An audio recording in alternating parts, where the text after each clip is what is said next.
పంచాయతీ ఎన్నికల తొలి విడత నామినేషన్ల పర్వం ముగిసింది. చివరి రోజు అభ్యర్థులు భారీగా నామినేషన్లు దాఖలు చేశారు. చివరి రోజు సర్పంచ్ స్థానాలకు 20,000కు పైగా నామినేషన్లు దాఖలు కాగా, వార్డు స్థానాలకు 51,000కు పైగా నామినేషన్స్ వేశారు. ఈ ప్రక్రియ 3 రోజులు కొనసాగింది. ఆర్ఓలు సాయంత్రం 5 గంటల వరకు నామినేషన్లు స్వీకరించారు. రాష్ట్ర వ్యాప్తంగా మొదటి విడతలో 4,236 పంచాయతీలకు, 37,440 వార్డులకు డిసెంబర్ 11న ఎన్నికలు జరగనున్నాయి.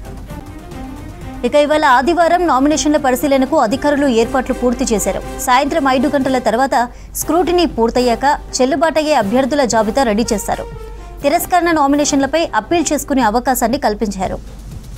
రెండో విడతలో 4,333 పంచాయతీలు, 38,350 వార్డులకు ఇవాల్టి నుంచి నామినేషన్లు స్వీకరిస్తారు.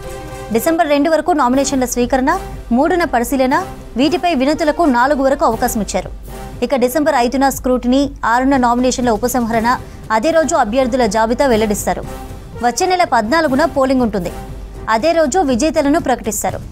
రైట్, దీనికి సంబంధించి అప్డేట్స్ అందించడానికి రాంప్రసాద్ లైవ్లో అందుబాటులో ఉన్నారు. రాంప్రసాద్, తెలంగాణ రాష్ట్ర వ్యాప్తంగా గ్రామ పంచాయతీ ఎన్నికల సందడి మొదలైంది. ఇటు గ్రామ పంచాయతీ ఎన్నికలకు సంబంధించి ఈ నెల 25న తెలంగాణ రాష్ట్ర ఎన్నికల కమిషన్ అయితే నోటిఫికేషన్ జారీ చేసింది. నోటిఫికేషన్లో భాగంగా డిసెంబర్ 11, 14, 17 తేదీలలో ఎన్నికలు నిర్వహించే క్రమంలో అయితే తొలి విడత ఎన్నికకు సంబంధించి తెలంగాణ రాష్ట్ర వ్యాప్తంగా ఈ నెల 27 నుంచి 29 వరకు 3 రోజుల పాటు కూడా నిన్న సాయంత్రం శనివారం సాయంత్రం 5 గంటల వరకు అయితే తొలి విడత ఎన్నికలకు సంబంధించినటువంటి సర్పంచ్, అదేవిధంగా గ్రామ పంచాయతీలో ఉన్నటువంటి వార్డు సభ్యుల ఎన్నికకు సంబంధించినటువంటి నామినేషన్ల ప్రక్రియ అయితే పూర్తయిందని చెప్పవచ్చు. ముఖ్యంగా మనం చూస్తే తొలి విడతలో తెలంగాణ రాష్ట్ర వ్యాప్తంగా 4,236 సర్పంచ్లకు గాను సుమారు 20,000 మందికి పైగా అభ్యర్థులు నామినేషన్స్ వేసుకోవడం జరిగింది.